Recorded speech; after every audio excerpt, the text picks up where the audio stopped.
Welcome back to the Consumer Electronics Show with about 40 minutes before the closing bell rings.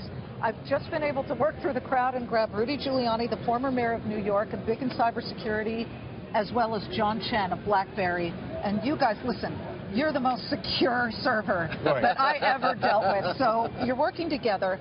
The Senate, and the breaking news here, Mayor, is that the Senate right now is behind closed doors talking about the Russian hacking and cybersecurity.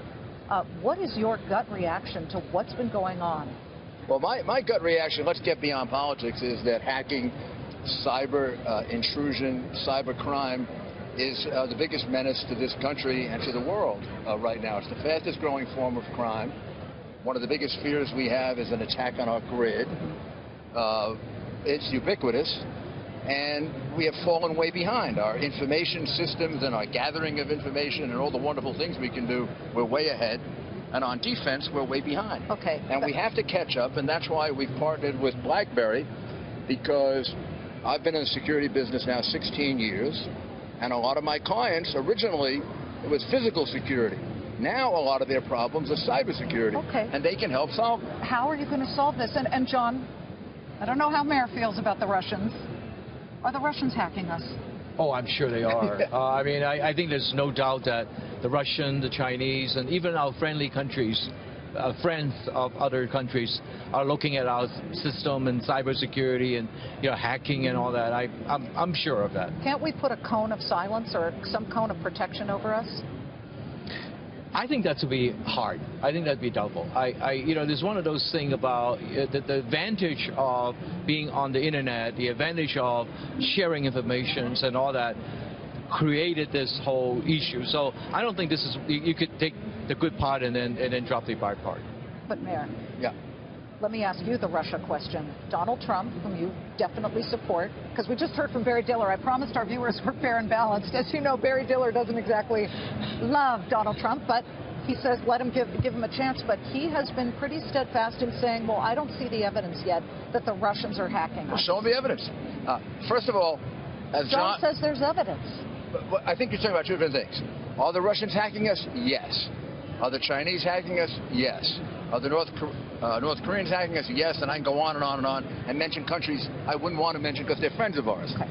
Now, are they involved in this particular election in the way that's been alleged? I'd have to see the documents to know the answer to that. So let them see the documents, and then they'll give us an answer about it. And you know what the answer might turn out to be? It might turn out to be a percentage.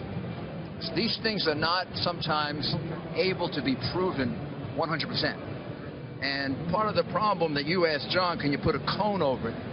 You can't. What you can do is you can supply a series of solutions that reduces the ability to intrude dramatically. And then some solutions that pick up the intrusion quickly, which is also very important, by the way, like the OPM hack, where they got 20 million identities out of the government. They were in there, I think, for 10 months. If they were only in there for 2 months, they'd have gotten 1 million identities. John, I'm looking around. Look, just pan over here, Frank. You can see everybody with phones. I've seen all kinds of connected cameras. Everybody's all geeked up about virtual reality. But what does this do? This leaves us vulnerable, big time vulnerable. Right, it does. I mean, everything, the whole concept of Internet of Things or Enterprise of Things, everything connected to each other, created this connection that is tappable. And that's the trick. You could protect it on the device side, but you might not be able to protect it on the interaction between devices. And that's what's going to be the big part of this. In other words, everyone, we're in trouble. Yeah. We're in trouble through all of our phones because we want it, we have it, but it's a problem that leaves a huge crack. It's great to have you, Mayor Rudy. Great to have you. Thank you very, very much. So much. And there are answers to this to reduce the level of the problem. Remember, before we had cyber and everything else, we used to lock things in safes and put them in drawers, and people could still steal them. That's true. People could still steal things. Well, boy, we saw that at the jewelry store in Manhattan the other day. Let's cut it down. Let's cut it down. Squeeze them till they scream. You got it. John Chen of Blackberry, great to see you. Right. That's a great expression. We're going to use it. Squeeze them. Use it. Just give me credit and a little bit of money on the side. All right, thanks so much.